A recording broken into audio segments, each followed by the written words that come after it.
সম্মানিত মুসল্লিয়ানে কেরাম, সম্মানিত মুরব্বিয়ানে আজম, আল্লাহ রব্বুল ইজ্জতি ওয়াল জালালের হাজার শুকরিয়া যে আল্লাহ জাল্লা জালালুহু আমাদেরকে জুমার নামাজ আদায় করার মহৎ উদ্দেশ্যে এখানে সমবেত হওয়ার তৌফিক দান করেছেন। আমরা বলি আলহামদুলিল্লাহ। আল্লাহর একটা বিশেষ অনুগ্রহ, আমরা বলতে পারি ইসলামের একটা বিশেষ অনুগ্রহ যে একটা কাজ করা, ইবাদত করা, এটা করতে গিয়ে এর পিছনে যত মেহনত, যত পরিশ্রম, যত কষ্ট, যত টাকা খরচ, সবগুলোকেই আল্লাহ রাব্বুল আলামিন ইবাদত হিসেবে গণ্য করেন। এই যে আজকে আমরা জুমা নামাজ পড়তেছি এখানে, এই জুমা নামাজের আয়োজন করতে গিয়ে যারা এর পেছনে আছেন, যে কষ্ট শুরু করেছেন, যে মানসিক পরিশ্রম, যে টেনশন, একবারে প্রথম থেকে নিয়ে একবারে জুমা নামাজের আদায় পর্যন্ত, ঘর থেকে বের হওয়া, মানুষকে দাওয়াত দেওয়া, এই যে জায়নামাজ বিছানো, মাইকিং সিস্টেম অন করা, বিভিন্ন ধরনের কাজ করা, সবগুলোকে আল্লাহ রাব্বুল আলামিন ইবাদত হিসেবে গণ্য করবেন। This is the greatness and also at the same time the simplicity of Islam. হজের সিজন আমাদের কাছ থেকে চলে গেছে,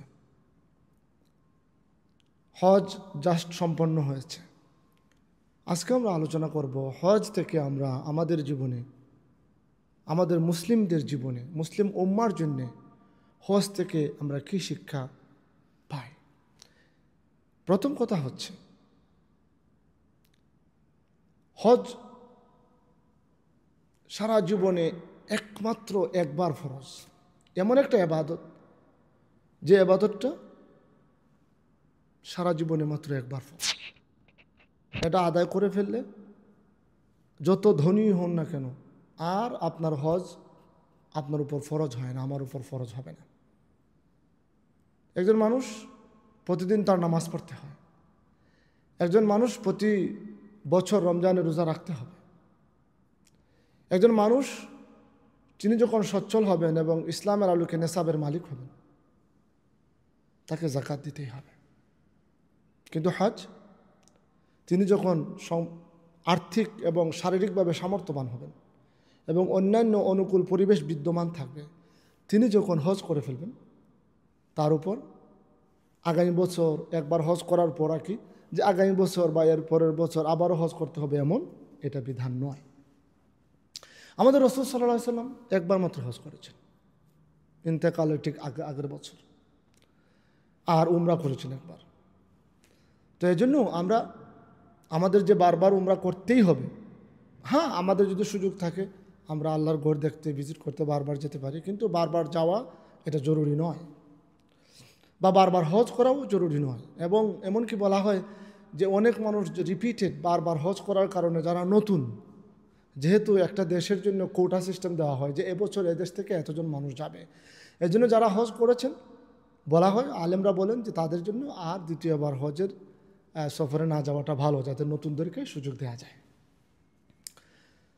তো এটা হচ্ছে once in a lifetime এবাদত, এত পাওয়ারফুল এবাদত যে জীবনে একবার করলেই এই এবাদতের যে মাহাত্ম্য, এই এবাদতের যে শিক্ষা, এই এবাদতের যে তাৎপর্য আমাদের জীবনে এটা বিদ্যমান থাকে।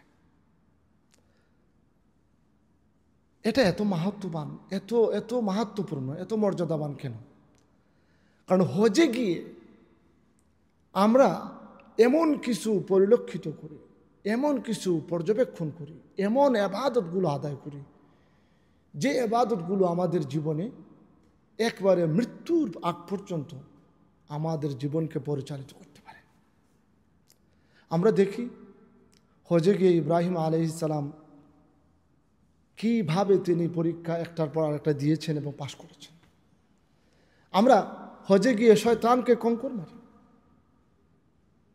এটা প্রতীকী একটা কঙ্কর। শয়তান তো সেখানে এই যে পিলার, এটা তো আর শয়তান নয়, কিন্তু ইব্রাহিম আলাইহিস সালাম তিনবার শয়তানকে কঙ্কর নিক্ষেপ করেছিলেন। এর প্রতীকী এই ইবাদতটা পালন করার জন্য আমরা এই কাজটা সম্পন্ন করি। আল্লাহ রাব্বুল আলামিন আমাদেরকে এটা আদেশ করেছেন।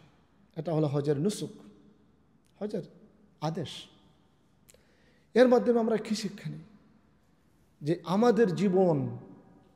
আমাদের জীবনে প্রত্যেকটা মুহূর্তে শয়তান আমাদেরকে ধোঁকা দিতে চেষ্টা করবে। Every single moment shaitan will tell you to do bad things. Shaitan is there. সব সময় শয়তান আমাকে সৎ পথ থেকে, হেদায়েতের পথ থেকে বিচ্যুত করতে চেষ্টা করবে। যখনই শয়তানের কথা মনে হবে, যেভাবে আমাদের আদি পিতা ইব্রাহিম আলাইহিস সালাম, আমাদের মিল্লাতের পিতা ইব্রাহিম আলাইহিস সালাম, শয়তান যখন তাকে বলছিল, ইব্রাহিম এই ছোট ছেলেকে নিয়ে কই যাচ্ছ কুরবানি দিতে, এটা হয়তো তোমার মতিভ্রম, তিনি শয়তানকে কঙ্কর নিক্ষেপ করে দূরে সরিয়ে দিয়েছিলেন। ঠিক এমনভাবে আমাদের মনের মধ্যে যখন শয়তানি ভাবের উদয় হবে, ঠিক প্রতীকী কঙ্কর নিক্ষেপ করতে হবে। এই কঙ্কর নিক্ষেপের মাধ্যমে আমাদের কাছ থেকে শয়তানকে বিতাড়িত করতে হবে। এটা কিসের কঙ্কর? তখন তো আমরা বাহ্যিক কোনো কঙ্কর আমরা পাথরে নিক্ষেপ করতে পারবো না। ঠিক কী করব? আমরা মন থেকে বারবার শয়তান যাতে আমাদের কাছ থেকে দূরে চলে যায়, সেই চেষ্টাটা আমরা করব।